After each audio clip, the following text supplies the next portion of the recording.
Describe a friend's personality, you might describe them as generally being a creative type, or easygoing, but nervous in groups. Basically, you're trying to summarize the personal traits that make them who they are, either how they think or how they act. Sometimes these thought patterns or behaviors, which make up a person's personality, can actually be harmful in the sense that they interfere with their day to day functioning in their personal life, at work, or in social settings. If this were the case, we would say that the individual has a personality disorder. The DSM 5, or the Diagnostic and Statistical Manual for Mental Disorders, the 5th edition, lists 10 personality disorders that are split into three different clusters, referred to as clusters A, B, and C. These names aren't exactly descriptive, so to help keep them organized, you can remember them as weird for cluster A, wild for cluster B, and worried for cluster C. These used to be under the category Axis 2, but that way of organizing isn't really used anymore. Alright, so cluster A personality disorders are the weird personality disorders, and they include paranoid personality disorder, schizoid personality disorder, and schizotypal personality disorder, sometimes described as accusatory, aloof, and awkward, to help remember. Each one's defined by its own specific thought patterns and behaviors.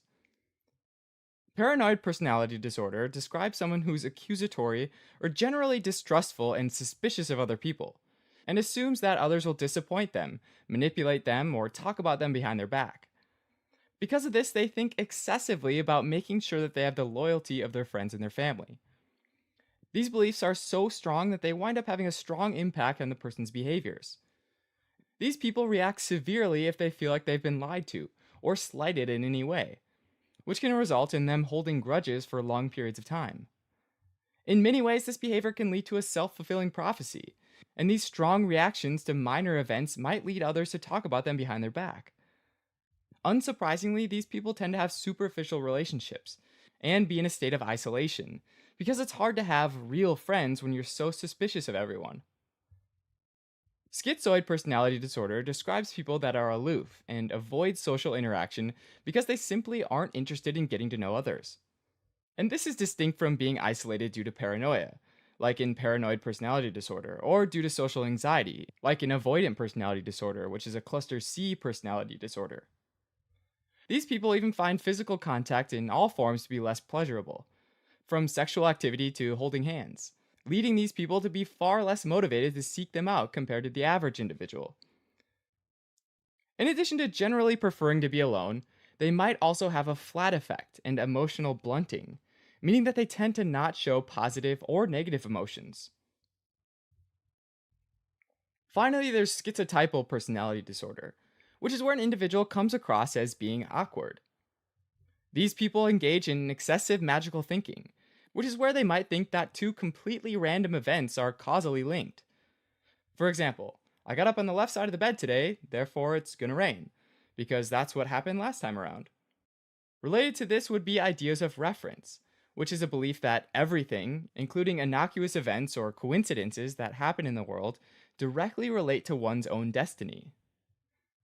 These people believing that they're particularly in tune with the events around them leads to overconfidence and a self centered way of speaking that's socially inappropriate and can actually turn people off. At the same time, they're pretty poor at gauging how others perceive them. Like those with schizoid personality disorder, individuals with schizotypal personality disorder tend to have few social relationships. But unlike schizoid, they usually have a strong desire to have them, but are often unable to maintain them.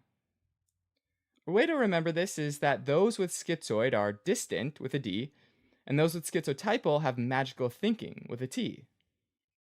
There's actually considerable overlap in diagnoses between personality disorders. In fact, individuals with paranoid personality disorder often meet diagnostic criteria for schizotypal personality disorder and avoidant personality disorder. And those with schizotypal personality disorder often meet the diagnostic criteria for borderline personality disorder. Also, all of the cluster A personality disorders are linked to higher rates of schizophrenia, and the opposite as well. Individuals who have a relative with schizophrenia are more likely to have cluster A personality disorders, which suggests a genetic link. That being said, there are important differences between the personality disorders and schizophrenia itself. For example, with paranoid schizophrenia, the paranoia is generally more intense than with paranoid personality disorder. Also, people with paranoid schizophrenia might suffer from psychotic delusions, whereas those with paranoid personality disorder don't. There are also none of the positive symptoms of schizophrenia, like having hallucinations or racing thoughts. There is, though, some overlap between schizoid personality disorder and some of the negative symptoms of schizophrenia, like having a flat affect or blunted emotions. Treatment for cluster A disorders can be varied and difficult. Traditional psychoanalytic treatments tend to be ineffective and might even be counterproductive, since asking these individuals to examine and confront their own contributions to their situations might cause a lot of strain. For example, traditional talk therapies are ineffective for individuals with paranoid personality disorder because challenging the legitimacy of their beliefs is often met with even more distrust. More effective forms of therapy seek to try to support the individual instead of challenging them.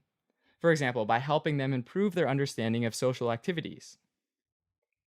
All right, as a quick recap, cluster A personality disorders are split into paranoid personality disorder, or accusatory, schizoid personality disorder, or aloof, and schizotypal personality disorder, or awkward.